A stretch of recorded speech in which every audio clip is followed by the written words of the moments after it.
तर मित्रांनो, परत एकदा स्वागत आहे तुमचं माझ्या मिनी ब्लॉगमध्ये. तर आज आपण सकाळी सकाळीच चालतो, कारण की 2 दिवसानंतर पावसानं उघड दिली. तर म्हणलं चला शेतात जाऊया. तर शेतात आलो तर म्हणलं पप्पा म्हणे मक्काला औषध मारायचं आहे आपल्याला. तर मग टपक्यानिशी मक्काला औषध मारायचं चालू केलं.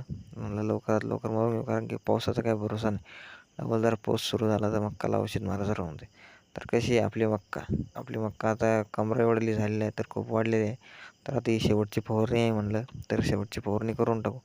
तर फवारणीत आपण इमामॅक्टिंग घेतलेलं आहे. ते जे आहे कीटकनाशक आहे, तर सर्व कीटकाचा असर करून टाकतं.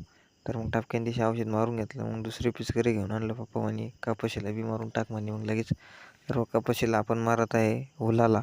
तर मग टपक्यान दिवशी औषध वगैरे टाकून घेतलं. कपाशीला बी फवारणी चालू केली लगेच टपक्यान दिवशी. मग सगळं आवरून वगैरे म्हटलं चला आता पाऊस यायच्या आधी सगळं मारून घेऊ. मग टपक्यान दिवशी कपाशीला बी मारून घेतली. तर आता सगळं मारत चाललं, चाललो होतं घरी. तर भेटूया पुढच्या नवीन ब्लॉगमध्ये. धन्यवाद.